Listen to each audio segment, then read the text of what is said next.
Goedenavond, dit is Zeeland Nu met een overzicht van het Zeeuwse nieuws van deze zondag.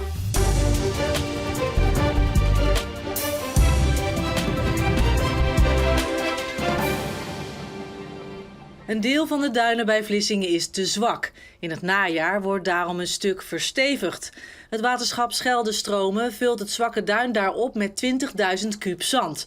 Dat komt direct van het strand, want dat wordt dit najaar opgespoten. Duinversterking is eigenlijk het aanbrengen van extra zand in het duin. Rijkswaterstaat brengt vaker suppletiezand aan, dus eigenlijk zand op het strand aan. En wat wij nu gaan doen is het zand wat Rijkswaterstaat aanbrengt op het strand, daar een deel van wat ze extra meenemen, dat in het duin te leggen. Op dit stukje kust kalft het zand sneller af dan ergens anders. Daarom is het regelmatig nodig om noodopspuitingen te doen. Door nu de duinen te verstevigen is dat straks niet meer nodig. Als je nu eigenlijk van boven op het duin staat, dan zie je dat de duin wat golvend is, wat beweegt.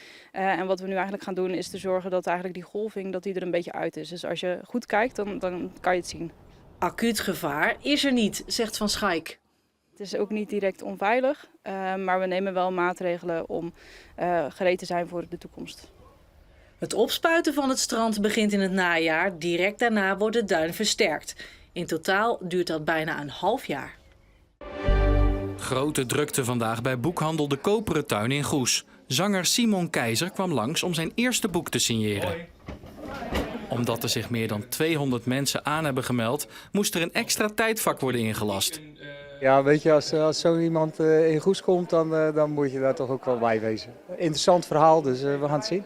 Ja, ik ben altijd al fan van Nick en Simon geweest, dus dat was niet zo moeilijk. Simon was wel altijd mijn favoriet, moet ik zeggen. Naast vertellen en signeren werd er natuurlijk ook gezongen door de artiest uit Volendam.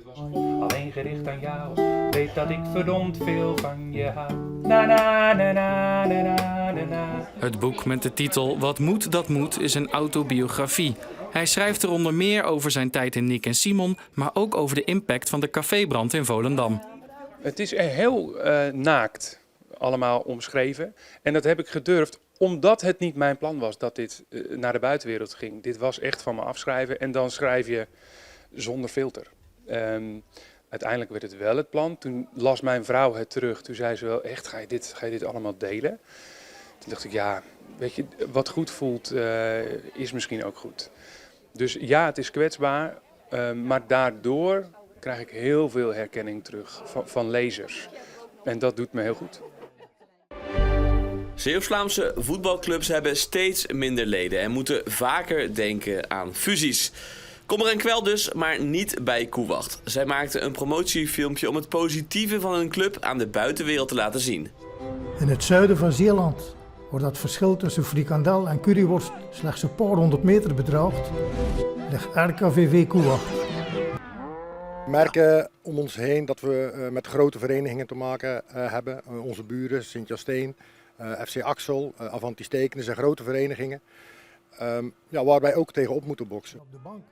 Bij Koewacht gaat het niet zozeer om het zijn van de perfecte voetbalclub, maar juist om de mensen die er altijd zijn. Dat is wat maker Quinten van Hoeken, zelf oud-speler van de club, heeft willen laten zien. Ik heb hier altijd zo graag gevoetbald en ik kom hier nog altijd heel graag terug. Want als ik hier terugkom, zie ik nog steeds dezelfde mensen die vragen hoe het gaat.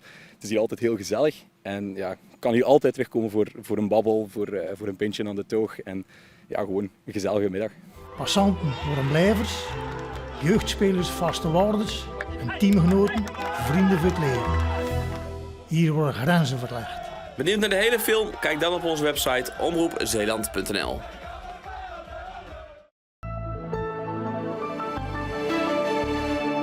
Er was in het algemeen wat meer bewolking en er waren ook meer stapelwolken, maar de zon kwam er nog redelijk vaak bij. Er was ietsje minder wind dan gisteren met windkracht 3 tot 4 uit west tot noordwest. De middagtemperaturen kwamen uit tussen 22 en 24 graden. De temperatuur van het kustwater is nu hoog, die ligt rond 21 graden. Vannacht is er ook nog een afwisseling van bewolkte momenten en brede opklaringen. De wind draait bij naar het zuidwesten en is zwak tot matig vannacht. Minimumtemperatuur 17 à 18 graden. Morgen is er ook een mengeling van bewolking en zon, maar er is dan weer meer zon dan vandaag. Maximumtemperatuur morgenmiddag 23 tot 26 graden En er staat een matige wind uit zuidwest tot west. Dinsdag zijn er ook nog enkele wolkenvelden, maar er is dan vooral veel zon, bij maxima rond 25 graden. En daarna komt er een periode met echt zonnig weer aan. Aan het eind van de week is lokaal 30 graden weer haalbaar. En tot zover. Volg ons online voor het laatste Zeeuwse nieuws. Dat is natuurlijk via onze app of omroepzeeland.nl. Voor nu in ieder geval nog een hele fijne avond en graag tot morgen.